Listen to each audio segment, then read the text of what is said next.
What's up guys, I'm JacobTSuggs and welcome back to another video, and today we're going to be talking about a different kind of movie, and probably a movie that most people don't really like. Now, I love Tobey Maguire as Spider-Man, and to this day he's still my favorite actor to play the character. I know Tom Holland's also great. Andrew Garfield I didn't really think was all that great, but hey, he made it his own unique thing, so I can't really bash him too much. But that being said, Sam Raimi's Spider-Man trilogy, yes, including Spider-Man 3, is just something that I have an astounding amount of admiration and respect for, because the time when these films were made was in a time when superhero movies weren't anywhere as big as they are today. So the fact that a couple filmmakers and people were like, hey, we want to make a movie based off of this comic book character that we think a lot of people can relate to and find themselves in is just really awesome to me. And the fact that they went out and made it what it was just absolutely incredible. It really pushed the boundaries of what comic book movies were at the time, and the effects, everything about this movie just holds up perfectly, and I love the original Spider-Man film so much. And then Spider-Man 2 comes out and it's even better. And to be completely honest with you, Spider-Man 2 is one of my favorite superhero movies ever made, if not one of my favorite movies ever made. The movie's just excellent. Not only does it have an incredible villain and amazing action sequences, but it perfectly shows the duality between Peter Parker and Spider-Man. I mean, those are two entirely different people with entirely different lives. So I mean, of course it's going to be difficult when they're the same person trying to balance that aspect out. There's just so much great stuff about Spider-Man 2 that I can overlook some of the more cheesy moments in the movie, and to be completely honest, I just think it's an excellent film, and if you have not seen Spider-Man 2, or the extended cut of Spider-Man 2, which is almost even better if you're asking me, you definitely need to check that one out if you're going to check out any of these movies. Now, Spider-Man 3, the original cut I actually don't hate. I think that Venom is totally unwarranted and unneeded, which results in a really crappy performance by Topher Grace, which, whose idea was it to cast Topher Grace as Venom? Like, I don't think of Topher Grace whenever I think of Venom, so it's just really poor casting for a character that doesn't even need to be in the movie. And it's no secret that Sony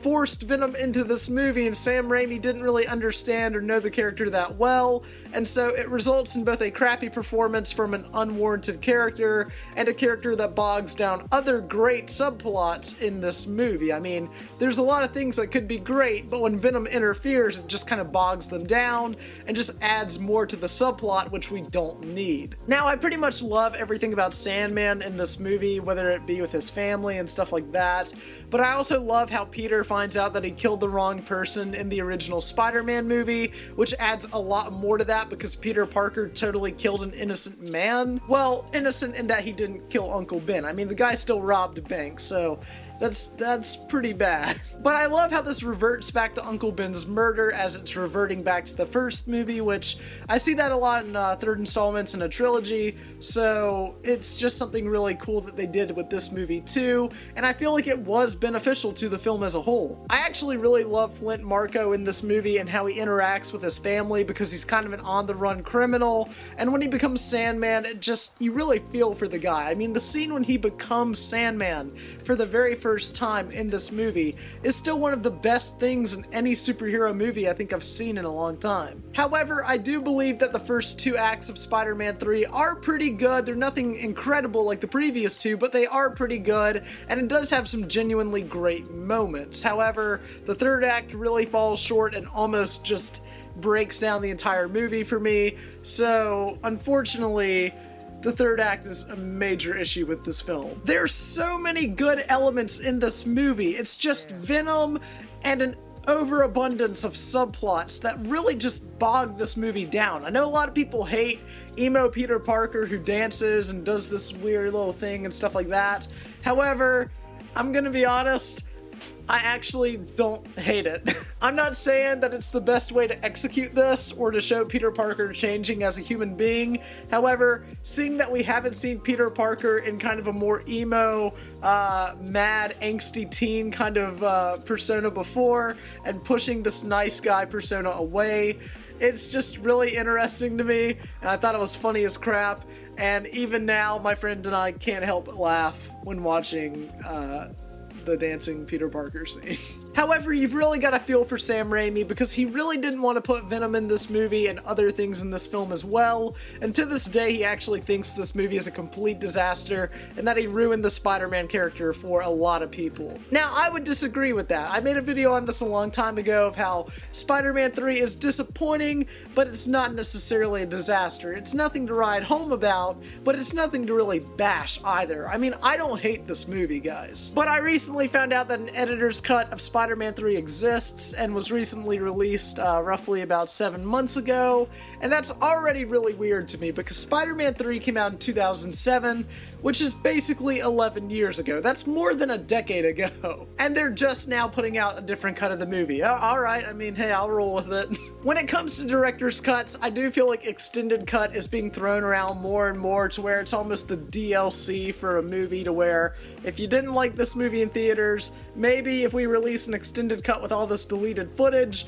it'll make the film tremendously better and you might actually enjoy the movie this time. I feel like it's kind of cheap, but when director's cuts matter and you can see that there's a passion put into these different cuts of a movie, it can take a movie up from like a 6 to like a 9. But 11 years after release, this is like Blade Runner levels of like bizarre, to where it's almost coming out too late. You know what I mean? It feels like if you were gonna put out a cut of Spider-Man 3 that's completely different, why would you not have done that, you know, whenever the film was released on DVD and Blu-ray back in the day? Why would you just wait and do it now? However, that being said, I'm a person who gives movies fair chances, so I called my friend over who's a big Spider-Man fan, and we sat down and watched the editor's cut of Spider-Man 3. And I know the question that all of you guys want to ask me: does this make Spider-Man 3 a genuinely great movie, or at least a better film?